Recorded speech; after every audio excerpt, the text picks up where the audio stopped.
Hello दोस्तों, आप सभी का हमारे चैनल खबर मंथन में स्वागत है। चलिए दोस्तों, झारखंड के 15 सबसे महत्वपूर्ण खबर पर हम नजर डालते हैं। झारखंड में मिले 14 नए कोरोना पॉजिटिव केस। राज्य में संक्रमितों की संख्या 982 हुई।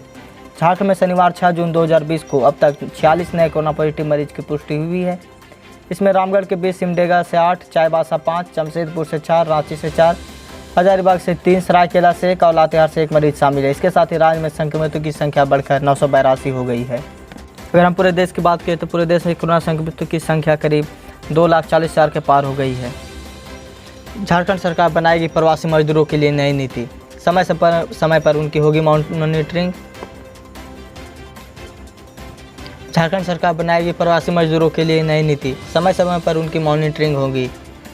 झारखंड में हेमंत सोरेन की सरकार प्रवासी मजदूरों के लिए नई नीति बनाने जा रही है। सब कुछ ठीक रहा तो इस महीने के अंत तक नई नीति सबके सामने होगा। कोरोना संक्रमण के दौरान अब तक 6.5 लाख से ज़्यादा प्रवासी मजदूर झारखंड आ चुके हैं।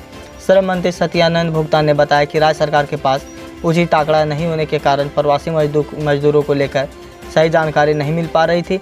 नई नीति बनने से राज्य सरकार के पास आंकड़े होंगे और समय पर उनकी मॉनिटरिंग भी होगी, जिससे सभी मजदूरों को लाभ भी मिलेगा।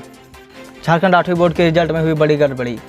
टेस्टिंग लिंक खुला रह जाने से डाउनलोड हो गया गलत रिजल्ट। 8वीं की बोर्ड परीक्षा के रिजल्ट का टेस्टिंग लिंक जैक की वेबसाइट पर ओपन रह जाने के कारण कुछ स्कूलों का रिजल्ट गड़बड़ बताने लगा। हालांकि काउंसिल ने रिजल्ट जारी करने के 2 घंटे के अंदर ही इसे बंद कर दिया।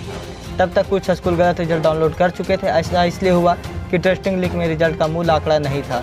इसके बाद कुछ स्कूलों ने इसकी जानकारी जैक को दी। मालूम हो कि जैक ने गुरुवार को दिन के 2:30 बजे रिजल्ट जारी किया था। जैसे विद्यार्थी अपने स्तर से सीधा नहीं देख सकते हैं, क्योंकि रिजल्ट देखने के लिए स्कूल का पासवर्ड दिया जाता है, जिसके बाद स्कूल रिजल्ट डाउनलोड कर बच्चों तक उपलब्ध कराएगा। इसमें गड़बड़ी यह हुई कि परीक्षा में नहीं शामिल होने वाले बच्चे भी पास हो गए। पारा शिक्षकों का विवरण 20 जून तक करें अपडेट। राज्य परियोजना निदेशक उमा शंकर सिंह ने सभी जिला शिक्षा अध्यक्ष को पत्र लिखकर कहा कि पारा शिक्षकों के चयन, शैक्षणिक वैश्विक योग्यता आदि को हर हाल में 20 जून तक वेब पोर्टल पर अपडेट कर दें। पत्र में कहा है कि अपने जिले में कार्यरत सभी पारा शिक्षकों की विवरणी पोर्टल के माध्यम से प्रखंड शिक्षा प्रसार पदाधिकारी से प्राप्त कर इसे संतुष्ट करते हुए पोर्टल के माध्यम से राज्य परियोजना कार्यालय को भेजना सुनिश्चित करें। उक्त समय पर नहीं भेजा गया तो डीसी और बीई पर कार्रवाई की जाएगी। इस वीडियो में आगे और भी बड़ी खबर है जो हम कल 11 बजे इसी चैनल पे अपलोड कर देंगे, तो आप देखना ना भूलें। झारखंड के श्रमिक बॉर्डर पर देंगे चीन को चुनौती। मुख्यमंत्री हेमंत सोरेन ने गृह मंत्री अमित शाह से बात कर लिए हैं। भारत और चीन सीमा विवाद के बीच ड्रैगन को चुनौती देने के लिए झारखंड के श्रमिक बॉर्डर पर जाने वाले हैं। पिछले दिनों गृह मंत्री अमित शाह ने जब झारखंड के मुख्यमंत्री लॉकडाउन पर चर्चा की, उसी दौरान हेमंत सोरेन से श्रमिकों को सीमा पर भेजने के बारे में बात की। बताया जा रहा है कि प्रदेश से जो लोग सीमा पर भेजे जाएंगे उनमें अधिकतर दुमका जिले से होंगे। आपको क्या लगता है, सरकार का यह फैसला गलत है या सही? आप अपना राय हमें कमेंट में ज़रूर बताएं। मुख्यमंत्री हेमंत सोरेन ने शराब बिक्री और मनरेगा को लेकर उपायुक्तों को दिया निर्देश। झारखंड में भूख से किसी भी मौत ना हो, यह सभी जिले के उपायुक्त सुनिश्चित करें। और साथ ही मुख्यमंत्री ने कहा कि राज्य की महिलाएं बाजार में शराब की बिक्री ना करें, उन्हें बलपूर्वक नहीं हटाकर ऐसी महिलाओं को अन्य रोजगार से जोड़ने की पहल करनी है।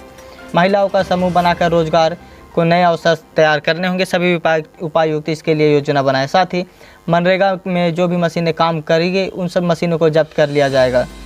मुख्यमंत्री ने कहा कि मानसून के दौरान कुछ योजनाओं के कार्य बारिश की वजह से बंद हो सकता है। ऐसी स्थिति में ग्रामीणों के लिए मानसून के अनुरूप कार्य योजना तैयार करें ताकि उन्हें बारिश के दौरान भी रोजगार से जोड़ा जा सके। यूपी के बाद अब झारखंड का तुगलकी फैसला। मजदूरों से कहा दूसरे राज्यों में काम करने के लिए लेना पड़ेगा मंजूरी। यूपी सरकार के बाद अब झारखंड सरकार ने भी प्रवासी मजदूरों के लिए तुगलकी फरमान जारी कर दिया है। अब राज्य के मजदूरों को बाहर काम करने जाने से पहले सरकार की अनुमति लेनी होगी। ऐसा ही फैसला यूपी सरकार ने भी दिया था, लेकिन बाद में दबाव आने पर वापस ले लिया। झारखंड के सीएम हेमंत सोरेन ने शुक्रवार को इस बात का ऐलान किया है।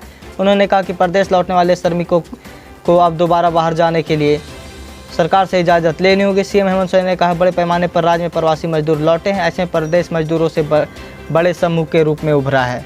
तो आप इस फैसले पर क्या कहना चाहते हैं? क्या सरकार का यह फैसला गलत है या सही? आप अपना राय हमें कमेंट में ज़रूर बताएं। अनलॉक 1 को लेकर झारखंड सरकार ने जारी किए नए निर्देश। पहले की तरह बंद रह गए धार्मिक स्थल, लोगों के लिए मास्क पहनना होगा अनिवार्य। झारखंड सरकार ने अनलॉक 1 को लेकर नए निर्देश जारी किए हैं। इसके तहत पूर्व की भांति सूबे में सभी धार्मिक स्थल बंद रहेंगे। इन जगहों पर कोई सार्वजनिक गतिविधि नहीं होगी। इसके अलावा कंटेनमेंट जोन के बाहर के जिले बार के लिए अनुमति प्रदान की गई है। यह आदेश 30 जून तक लागू रहेगा। आवश्यक गतिविधियों को छोड़कर 9 बजे से 9 बजे शाम से सुबह 5 बजे के बीच व्यक्तियों का आवागमन पूर्ण रूप से प्रतिबंध रहेगा।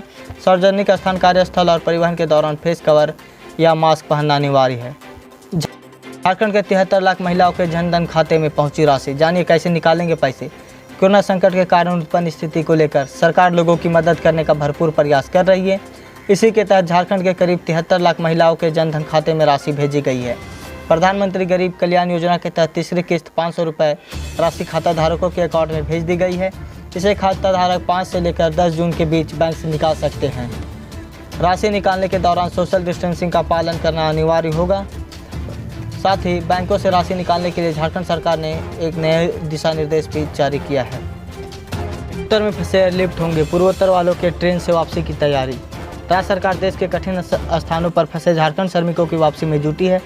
अब तक करीब 5 लाख श्रमिक वापस आ चुके हैं। करीब 17,000 श्रमिकों ने दोबारा पंजीकरण की सुविधा मिलने पर वापसी के लिए रजिस्ट्रेशन कराया है।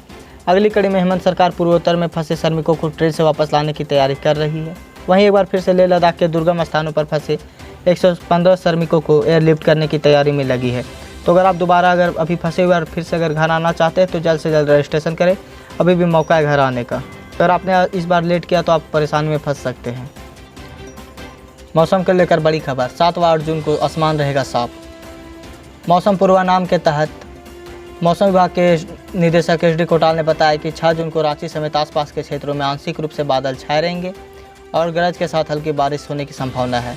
7 व 8 जून को आसमान रहेगा साफ। 9 जून को आंशिक रूप से बादल छाए रह सकते हैं। वहीं 10-11 जून को गरज के साथ हल्के मध्यम दर्जे की बारिश होगी। सीएम हेमंत सोरेन ने कहा, श्रमिकों को कौशल के मुताबिक रोजगार मुहैया कराए। मुख्यमंत्री हेमंत सोरेन ने ग्रामीणों को रोजगार उपलब्ध कराने में तेजी से काम करने का टास्क राज्य के उपायुक्तों को सौंपा है। उन्होंने उपायुक्तों को श्रमिकों की कुशलता पहचानने और क्षेत्र के उद्योगों की मानव संसाधन जरूरत की मैपिंग करने का निर्देश दिया है, ताकि श्रमिकों को उनके घर के पास उद्योग से जुड़े रोजगार मिल सके। इसमें उद्योगों की जानकारी की ज़रूरत के हिसाब पर श्रमिकों को उपलब्ध कराया जाएगा। सीएम ने कहा कि मनरेगा जैसी योजनाओं में बिचौलियों की शिकायत मिली है, इन्हें चिन्हित कर कार्रवाई करें। कोरोना वैक्सीन को लेकर आ रही है बड़ी खबर। वैक्सीन बनाने के बेहद करीब पहुंचे वैज्ञानिक, जल्द शुरू किया जाएगा उत्पादन। कोविड-19 से लड़ रही दुनिया के लिए एक अच्छी खबर है। ऑक्सफोर्ड यूनिवर्सिटी के वैज्ञानिक कोरोना वायरस का टीका बनाने के बेहद करीब पहुंच गए हैं। ब्रिटिश कंपनी एस्ट्राजेनेका का दावा है कि कोरोना वायरस वैक्सीन के परिणाम इतने प्रभावशाली है कि उसका उत्पादन भी जल्द शुरू कर देंगे। महाराष्ट्र के पुणे में भी लगभग 1 अरब लोगों के लिए कोरोना वैक्सीन बनाई जाएगी, जिसे दुनिया के अलग अलग मुल्कों में भेजा जाएगा। कोरोना काल में आयुष्मान योजना को आगे बढ़ाए भारत, WHO की सलाह। कोविड-19 महामारी ने जहां दुनिया को कई देशों के लिए बड़ा संकट खड़ा किया है, वहीं भारत के लिए स्वास्थ्य बीमा योजना आयुष्मान भारत को आगे बढ़ाने का अवसर साबित हो सकती है। विश्व स्वास्थ्य संगठन WHO के प्रमुख टेड्रोस अधानोम ग्हेब्रेयेसस यह राय व्यक्त की है। WHO के महानिदेशक घेब्रेयेसस ने भारत में कोविड-19 की स्थिति पर सवाल में कहा कि यह भारत के लिए विशेष रूप से प्राथमिक स्वास्थ्य सेवा को आगे बढ़ाने का अवसर है। कोरोना से मारा गया डी कंपनी का सर्वेसर्दा दाऊद इब्राहिम। जी हाँ दोस्तों, यह खबर काफ़ी तेज़ी से वायरल हो रही है। श्रृंखलाबद्ध बम धमाके के दोषी अंडरवर्ल्ड डॉन दाऊद इब्राहिम की कोरोना वायरस संक्रमण से मौत की खबर काफ़ी तेज़ी से फैल रही है। हालांकि अभी तक इस बात की पुष्टि तो नहीं हो सकी, लेकिन सोशल मीडिया पर दाऊद की मौत की खबर वायरल हो रही है। मीडिया रिपोर्ट्स के अनुसार दाऊद उसकी पत्नी को कराची के आर्मी हॉस्पिटल में इलाज के लिए भर्ती कराया गया था। IPL 2020 को लेकर 2 घड़ों में बटी BCCI। इंडियन प्रीमियर लीग के 13वें संस्करण के आयोजन स्थल को लेकर भारतीय क्रिकेट कंट्रोल बोर्ड 2 से 3 में बंट गया है। बहुमत इस बात को लेकर है कि इस लीग को भारत में ही आयोजित किया जाए, लेकिन कई पक्ष ऐसे भी हैं जो ज़रूरत पड़ने पर देश से बाहर आयोजित करना चाहते हैं। BCCI के एक अधिकारी ने ISNS से कहा कि IPL के आयोजन के लेकर आम सोच है यह है कि लीग भारत में ही हो, लेकिन कुछ ऐसे भी है जो चाहते हैं कि परिस्थिति की मांग को देखते हुए अगर ज़रूरत पड़ती है तो लीग को भारत से बाहर भी कराया जा सकता है। तो आप इस पर क्या आप टिप्पणी करना चाहते हैं? क्या आप इंडियन प्रीमियर लीग को बाहर देखना चाहते हैं या नहीं? आप इस पर अपना कमेंट में राय जरूर बताएं। पारदर्शकों के अप्रैल और मई का अभी तक मानदेय भुगतान नहीं किया गया है। इसे लेकर पारदर्शकों की लंबित समस्याओं को लेकर रांची जिला रियाज मोहम्मद शकील के नेतृत्व में एक प्रतिनिधिमंडल शिक्षा मंत्री जगन्नाथ महतो से मिला।